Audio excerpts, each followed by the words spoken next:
May mga panahon sa buhay ng isang henerasyon na ang mga damit ay hindi lamang kasuotan kundi simbolo ng pagiging cool, pagkamoderno at pagiging kabilang sa isang kabataang kultura na may sariling identity. Bago pa sumikat ang malalaking fashion trends mula sa social media at fast fashion online shops, may mga brand noon na alam mo na kapag sinuot mo ang kanilang label. Tunay na malapit sa puso ng maraming kabataan ng mga pamilyar na tatak na ganap na nagpabago sa pananamit ng mga Pilipino at sa paraan ng pagpapahayag ng sarili sa pamamagitan ng estilo. Isa sa mga tatak na iyon ay ang Oxygen, isang pangalan na minsang nag-iwan ng marka sa kalye, sa mall at sa koleksyon ng damit ng marami. Ngunit paano nga ba ito nagsimula? Ang Oxygen ay isang brand ng damit na tumubo sa Pilipinas at naging tanyag sa mga kabataan noong huling bahagi ng dekada 90 at sumunod na mga taon. Ito ay tinatag noong 1996 bilang isang simpleng brand ng t-shirt na may graphic designs na partikular na inaangkop sa panlasa ng mga batang lalaki na naghahanap ng kaswal at makabagong estilo. Mula sa pagiging isang maliit na koleksyon ng mga t-shirts, unti-unting lumago ang Oxygen tungo sa mas malawak na hanin ng produkto, mula sa damit pambabae at panlalaki, accessories tulad ng bags at belts, hanggang sa mga pabango at iba pang mga fashion items na sumasalamin sa kultura ng kabataan at sa urban street fashion. Ang simula ng brand na ito ay hindi lamang basta paglulunsad ng bagong damit. Ito ay pagpasok sa isang lumalawak na merkado ng estilo at ekspresyon na hinahanap ng mga sumisikat na henerasyon ng mga Pilipino. Mahigit 2 dekada nang nakakalipas mula nang itatag ang Oxygen at sa panahong iyon, hindi lamang basta damit ang kanyang ipinagbili, kundi isang buhay o lifestyle. Ito ay bahagi ng mas malaking fashion enterprise na kilala bilang Golden ABC Incorporated, isang kumpanya na itinatag sa Pilipinas noong taong 1986 at may mga kilalang brand na tulad ng Pen Shop, For Me, Memo, Regatta, Tyler at iba pa na tumatak sa mga lokal at dayuhang pamilihan. Ang Oxygen ay bahagi ng pamilyang ito ng mga brand na nag-ambag sa pagpapalago ng lokal na industriya ng fashion at nagbigay ng mas maraming pagpipilian sa mga mamimili na may malasakit sa estilo at kalidad.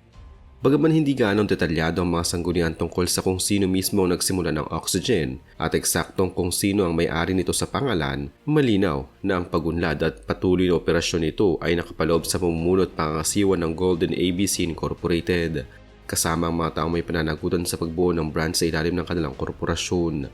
Ang ideya ng Oxygen bilang isang brand ay hindi lamang basta produkto, kundi isang konsepto, ang breathing space o kalayaan sa pagpapahayag ng sarili sa pamamagitan ng damit. Isang dahilan kung bakit pinili ang pangalang Oxygen. Sa literal na kahulugan, ang Oxygen ay isang mahalagang elemento para mabuhay ang tao.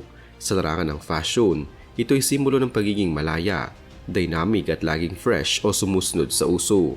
Bagaman hindi opisyal na inayos sa formal na teksto ang paliwanag kung bakit eksaktong ganito ang pangalan ang pinili, ipinapahiwatig ng direksyon ng brand.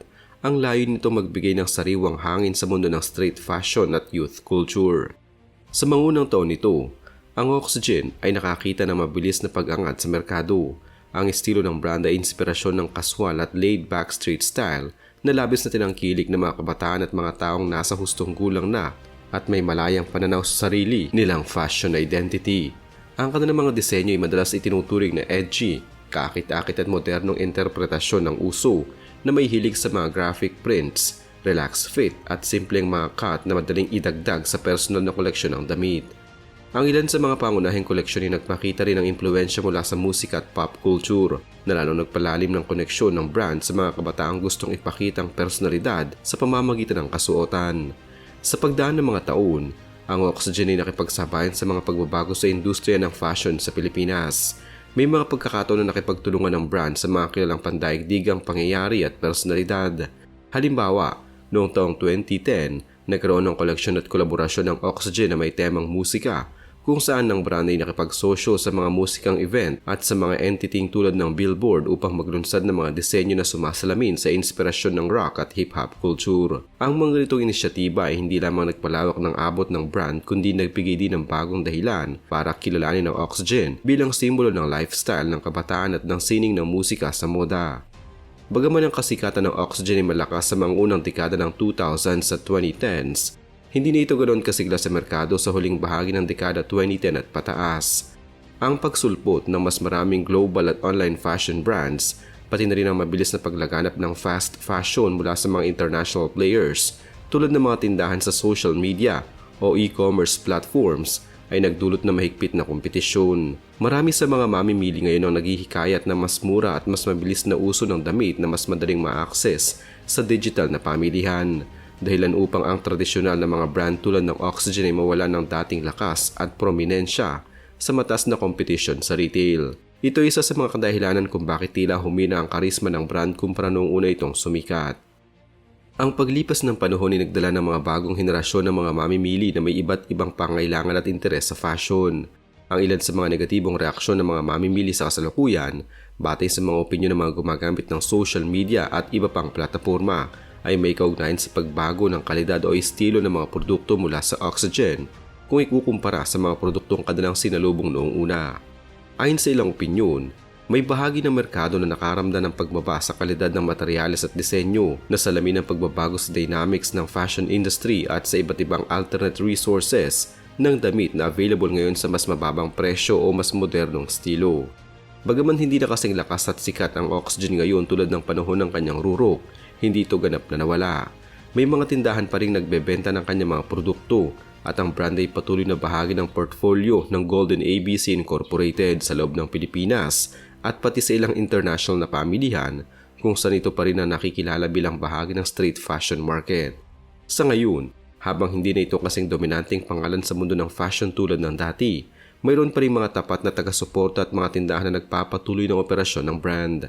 Gayunpaman, ang usong ito ay mas itinuturing na mga fashion piece na may sentimental na halagang may-ari ng mga taong nagpalaki sa brand noon kaysa sa pagiging pangunahing uso sa kasalukuyang kabataan.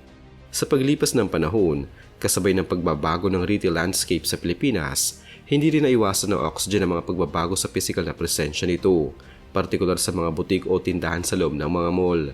Bagaman walang malinaw at opisyal na ulat na nagsasabing tuluyang nagsara ang buong operasyon ng Oxygen, may mga indikasyon na ang ilang tindahan nito ay unti-unting nabawasan o isinara, lalo na noong panahon ng pandemya ng COVID-19 kung saan maraming retail brands ang naapektuhan.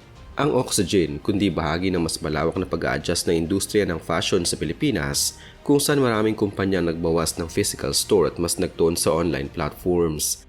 Gayunpaman, mahalagang tandaan ng kumpanyang nagmamay-ari ng Oxygen, ang Golden ABC Incorporated ay patuloy na nagpapakita ng intensyon na palawakin pa ang kanilang retail presence. Ayon sa isang ulat noong 2025, plano ng kumpanya na magbukas na humigit kumulang 50 hanggang 80 na bagong tindahan sa iba't ibang brand nito, kabilang Oxygen, bilang bahagi ng kanilang strategiya sa pagpapalago ng negosyo sa kabila ng pagbabago sa ugali ng mga mamimili.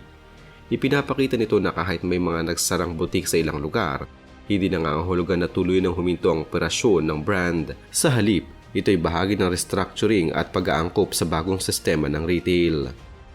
Pagdating naman sa mga endorser, kapansin-pansin na hindi na kasing ingay ng dati ang kampanya ng Oxygen kumpara sa ibang brands sa ilalim ng Golden ABC tulad ng Pen Shop na kilala sa pagkuha ng malalaking international celebrities.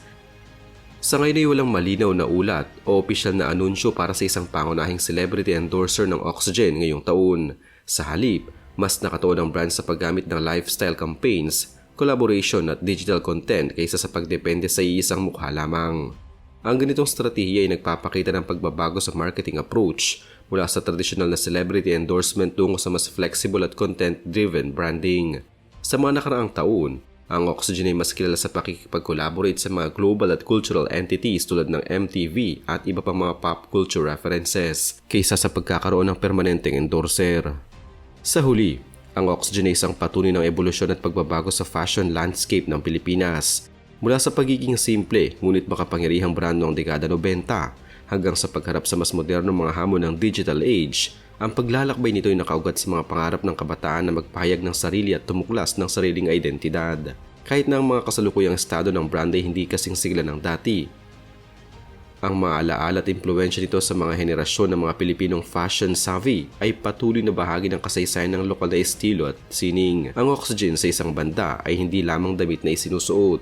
Ito'y simbolo ng panahon kung saan ang fashion ay naging pintuan ng ekspresyon at pagkamalikhain para sa maraming tao sa Pilipinas.